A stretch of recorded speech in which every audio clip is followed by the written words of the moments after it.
How would it be to pay your bills every single month with just the dividends from your portfolio?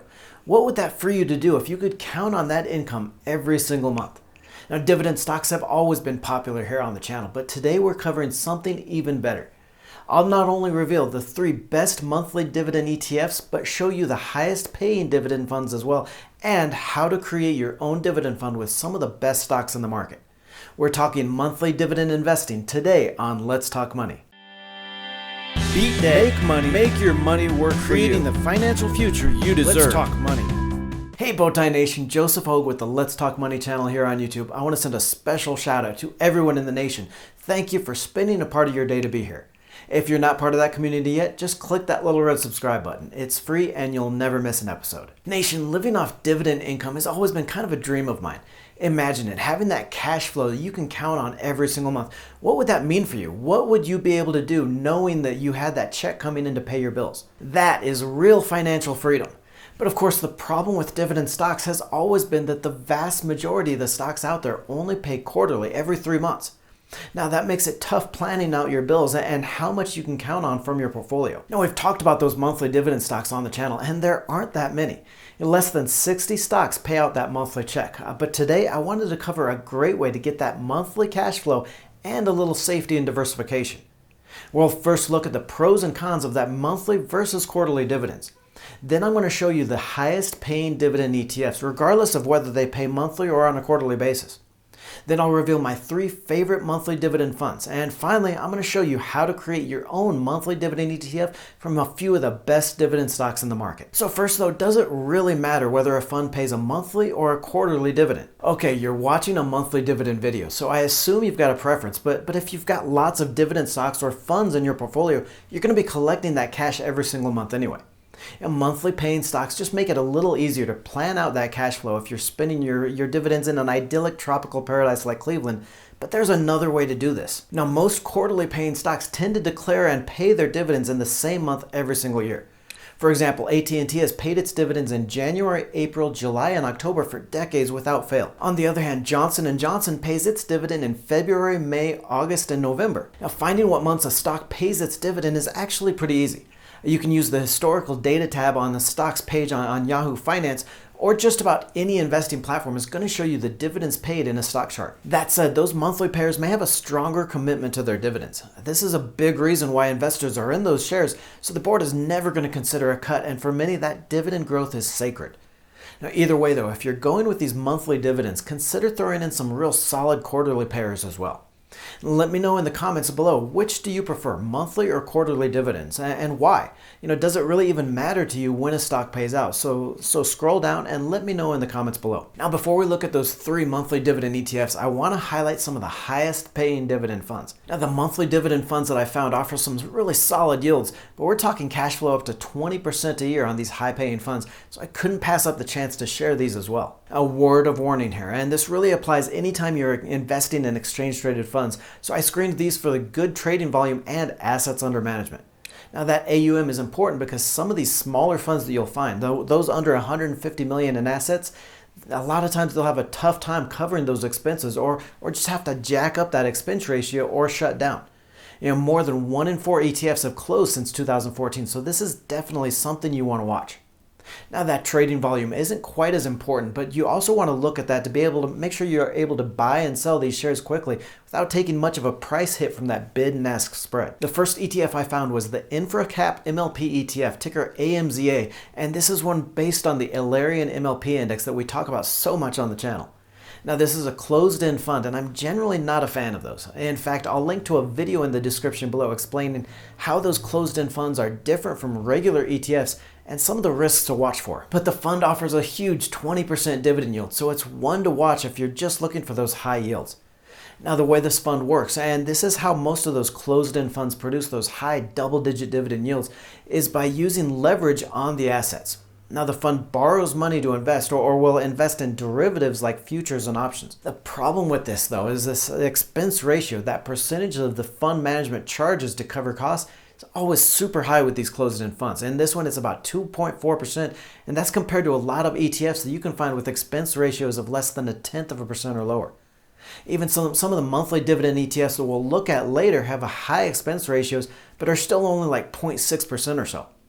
But again, it's tough overlooking that 20% dividend yield, and that can make up for a lot of these higher expense funds, especially in these closed-end funds. Another high-paying fund here, the UBS eTrax 2X Leveraged BDC and ETN, that's ticker BDCL, and it's 15.7% dividend yield. Now this one tracks a group of business development corporations, or BDCs, along with real estate investment trusts, or those REITs, and the mastered limited partnerships, or MLPs. BDCs are some of the highest yielding cash flow investments you can find. BDCs are just companies set up to make loans to small and mid-sized businesses.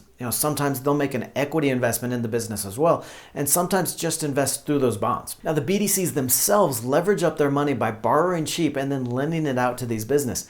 Then this fund here is also going to use its own leverage, so we've got a high amount of risk on this one. Besides that leverage used in the BDCs themselves, the way the fund produces that dividend yield 2 times that of the index is that it uses a lot of options and other derivatives on the stock.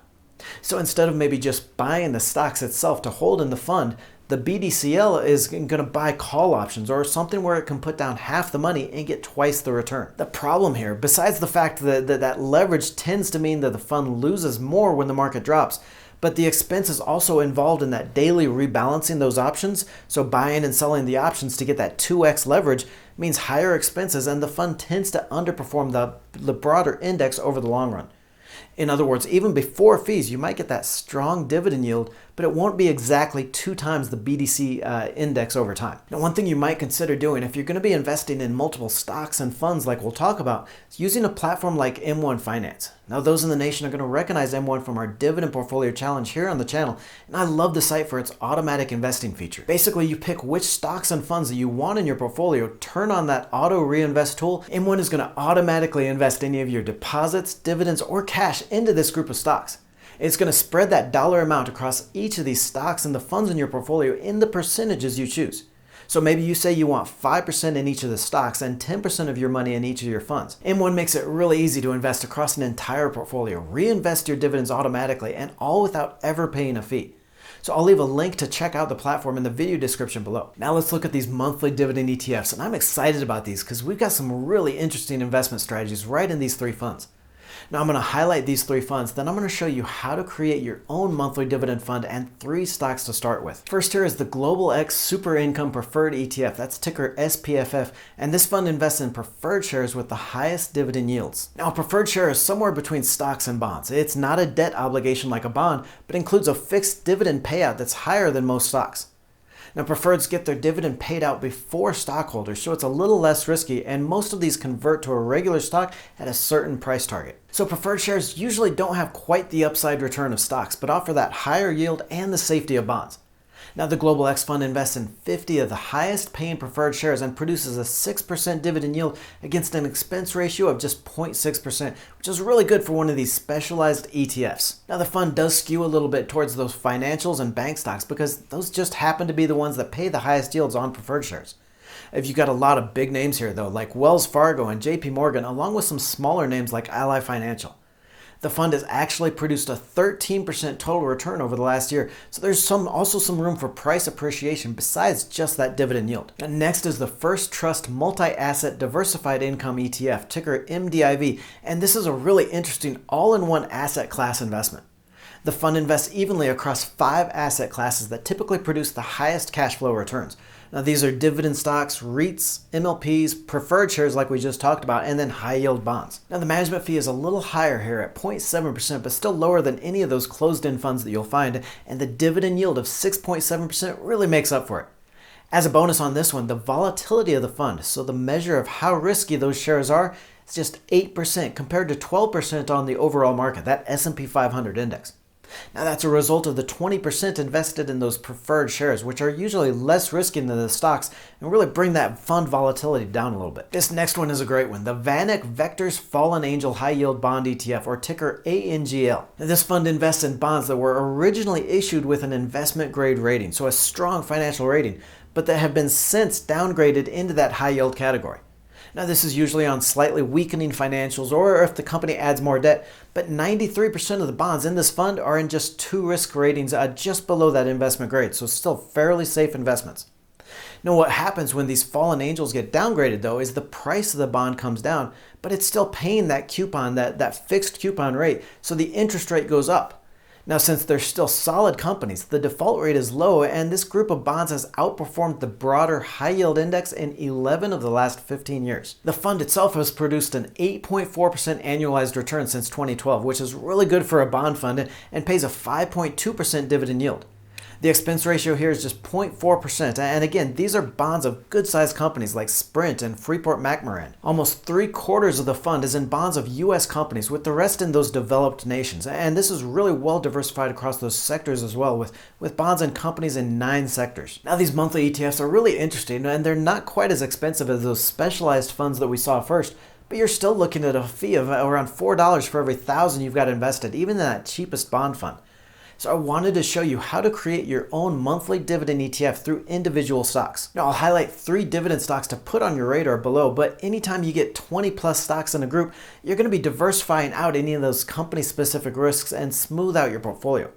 By being able to pick your own dividend stocks as well, whether they pay monthly or quarterly, you've got the opportunity to get the very best out there. Realty Income, ticker O, is easily the most popular REIT and maybe one of the most popular stocks out there, with its 3.6% dividend yield paid on a monthly basis. Realty Income has 50 years of operating history and owns nearly 6,000 properties in 49 states, Puerto Rico, and the United Kingdom. Even though 83% of the rental revenue is from retail, I'm okay with this one because it's diversified across some of those safer types of retail property like convenience, dollar stores, drug, and grocery.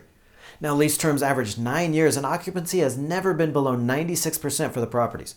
Rent growth isn't terrifically strong at around 1% annualized, but it's consistent and supports that dividend. Now, the dividend isn't among the highest in REITs, but investors love the monthly payouts, and the company has reported 88 consecutive quarterly increases.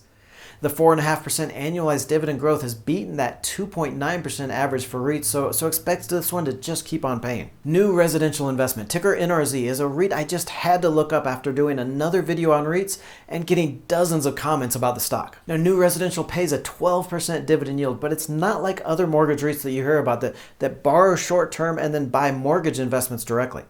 NRZ actually originates and services those loans, so it's more like a mortgage company. Shares have been trading since 2013 and have returned over $3 billion in shareholder dividends since then.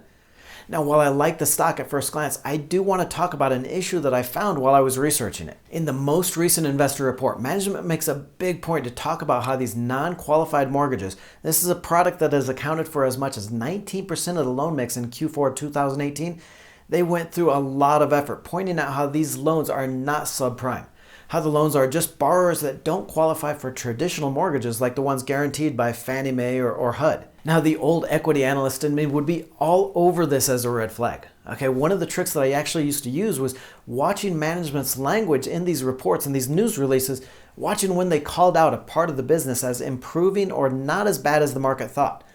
Because, funny enough, this is exactly the part of the business that usually ends up causing trouble.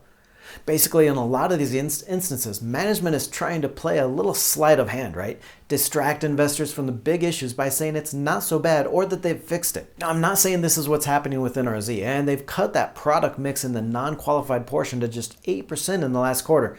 I love the high yield on this one, but if you're going to invest, this is definitely one that you have to read those investor reports and just keep up with the financials on this one. Our cash flow machine here is Altria Group, ticker MO, and a 7.2% dividend yield. Shares of Altria have been under pressure over the last couple of years on disappointment over its e-cigarette acquisition of Juul, but the assets have been written down and it could be ready to trade on a more stable footing. After the 2008 split with Philip Morris, Altria is now solely focused on that US cigarette and smokeless market, which means it's much less at risk to that volatile international market. While tobacco use is in decline in the US, it's a very slow rate, and less than a few percent a year, and that pricing power keeps the sales fairly stable. Now, one catalyst for the shares, besides the valuation, which we'll get to next, is its 10% ownership in Anheuser-Busch, which gives it a little bit of growth in that global beverages market.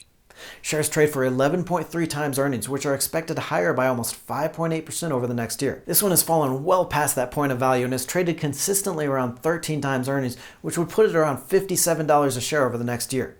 In fact, analysts had the shares around $44 on the low end and up to $68 per share at the high end. Now, this strategy does take a little bit of planning, looking at which months each stock pays its dividend and then investing so you collect that dividend check every single month. But you can adjust your portfolio as you go along with this. If you find that one month is light on your dividends or that you've got more bills like in December, you can add up some of those December payers to smooth out your cash flow. Click on the video to the right for 5 dividend stocks that will never let you down. 5 cash flow stocks with great dividend growth and a record of payments in any market. Don't forget to join the Let's Talk community by tapping that subscribe button and clicking the bell notification.